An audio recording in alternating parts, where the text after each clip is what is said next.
I let AI completely control my day, and I have some thoughts. I was visiting Derby for a week, and while I think that Britain's most central city definitely has its charms, locals seemed to disagree, with the most common complaint being that there's nothing to do. So can ChatGPT plan a perfect day in a place like Derby? So straight away hit our first problem. The AI seemed to be so unimpressed by Derby's food culture that it just recommended completely made up places to eat breakfast. After some back and forth, it finally recommended a real place called Bear, so off we went. On our way, we stumbled across the annual Derby 10K, where Bear employees were handing out free coffee samples to the runners. So the day was already off to a running start.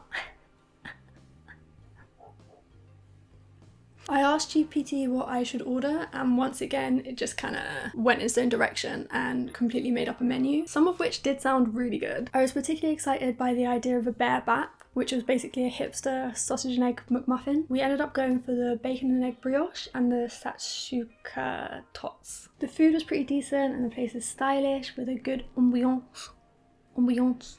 Service was a little slow, but to be fair, Bear is the kind of place where the purpose of the staff is less about serving and more about being a billboard for the type of people the clients wish they were. Next, GPT sent us off to Markeaton Park, which is a short drive from the city centre. I honestly don't think I've ever been to a park with this much going on. The place had mini golf, high ropes, calf, painter pot, art classes, walled gardens, huge kids play area, fishing and more, all without interrupting the natural beauty.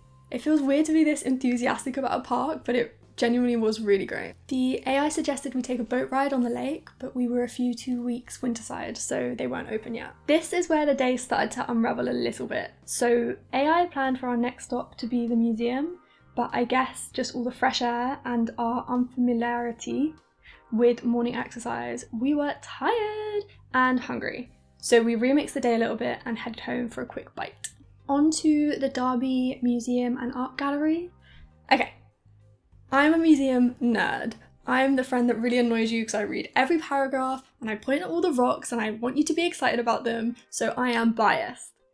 But I was really impressed by the place. Local museums never have like the most incredible stuff. Honestly, a lot of it you could find on like dodgy Facebook pages or AliExpress. But that means they put a lot more effort into the displays and the general vibe. My personal faves were this recreation of an ancient kitchen that looked straight from Pinterest, this gay rights bird, and this completely closed off room, which I assume is just storage, but was very satisfyingly arranged.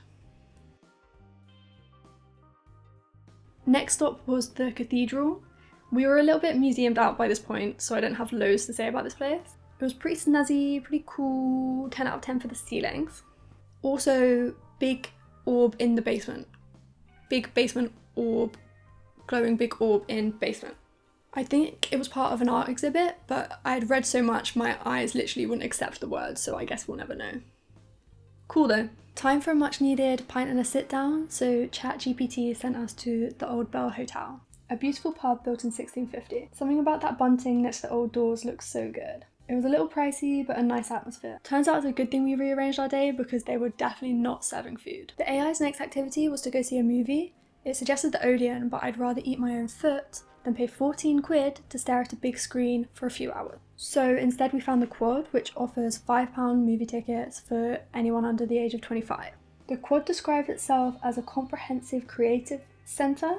I have no idea what that means, but it resulted in quite a cool vibe. Downstairs there's an overpriced cafe and some art exhibitions. One explored the impact and importance of dance in various cultures, and the other was a crying pigeon.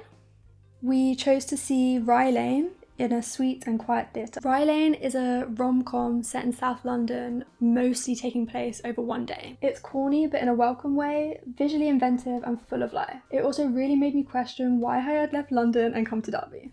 I would definitely recommend it. ChatGPT's plans were done for the day, but heading home after such a youthful film would have sent me spiralling in despair about the never-ending onslaught of aging. So naturally, we went to a Spoons. I asked GPT what I should order and it recommended a Copperberg mixed fruit. Now, I have boundaries and lines that I won't cross, even for this experiment. So I asked it again and it said a Ruddle's best. 87p for a half pint worried me a little, but it wasn't awful.